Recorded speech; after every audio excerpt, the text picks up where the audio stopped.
നമുക്കെല്ലാം പ്രിയപ്പെട്ട സിനിമ കലാ സാംസ്കാരിക മേഖലയിലുള്ള പ്രതിഭാശാലിയായിട്ടുള്ളൊരു മനുഷ്യൻ നമ്മെ വിട്ടുപിരിഞ്ഞിരിക്കുകയാണ്.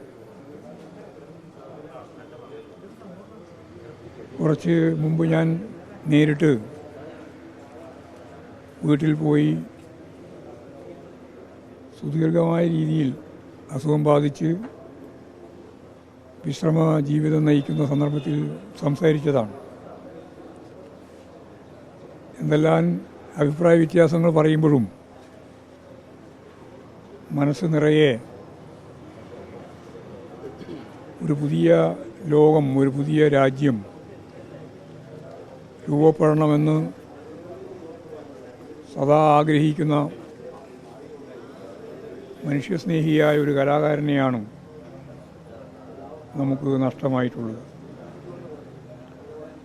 എത്ര ഗൗരവമുള്ള പ്രശ്നവും സരസമായി അവതരിപ്പിക്കാനും അത്തരത്തിലുള്ള തിരക്കഥകൾ എഴുതി രാജ്യത്തിന് മാതൃകയാവുന്ന രീതിയിലുള്ള സിനിമകൾ ആവിഷ്കരിക്കാനും തൻ്റെ സ്വസിദ്ധമായ അഭിനയ ശൈലിയിലൂടെ മുഴുവൻ മനുഷ്യരെയും ആകർഷിക്കാനും കഴിഞ്ഞ അതുല്യ പ്രതിഭാശാലിയായ സിനിമാ മേഖലയിൽ സർവതലസ്പർശിയായ രീതിയിലുള്ള തൻ്റെ കഴിവ്, ശേഷി പ്രകടിപ്പിച്ച മഹാനായ ഒരു കലാകാരനെയാണ്. അദ്ദേഹം നല്ല നടനാണ്, നല്ല തിരക്കഥാകൃത്താണ്, നല്ല സംവിധായകനാണ്,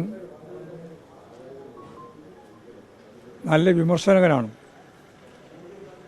സാധാരണ മനുഷ്യരുടെ ജീവിതം കൃത്യമായിട്ട് അവതരിപ്പിക്കാൻ കഴിയുന്ന അതുല്യ പ്രതിഭയാണ് ശ്രീനിവാസ്. അദ്ദേഹത്തിൻ്റെ വസതിയിൽ പോയി സംസാരിച്ചപ്പോൾ കുടുംബാംഗങ്ങളുമെല്ലാം ഒപ്പം തന്നെ ഉണ്ടായിരുന്നു. അവരുടെ എല്ലാം പൂർണ്ണമായ പരിലാളനയിലാണ് യഥാർത്ഥത്തിൽ കുറേ കാലമായി ശ്രീനിവാസൻ എന്ന എഴുത്തുകാരൻ, നടൻ, സംവിധായകൻ, തിരക്കഥാകൃത്ത് അദ്ദേഹം അങ്ങനെ ജീവിച്ച് പോയത്. ആ കുടുംബത്തോട് അവരനുഭവിക്കുന്ന ദുഃഖത്തിൽ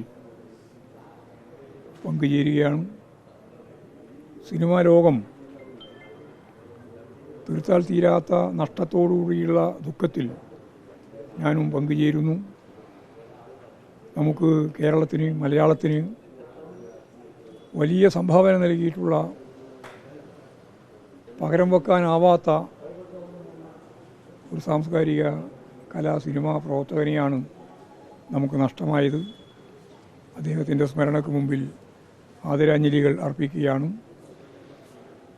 തീർച്ചയായും കേരളത്തിൽ ഓരോരുത്തരും നഷ്ടബോധത്തോടു കൂടിയാണ് ഇന്ന് ശ്രീനിവാസനെ സ്മരിക്കുക. ശ്രീനിവാസൻ്റെ സ്മരണയ്ക്ക് മുമ്പിൽ കേരളവും സാംസ്കാരിക മേഖലയാകുകയും തല കുനിക്കുകയാണ്. ഈ സർക്കാർ ബഹുമതിയോട് തന്നെ ആയിരിക്കുമല്ലോ സംസ്കാര ചടങ്ങുകൾ.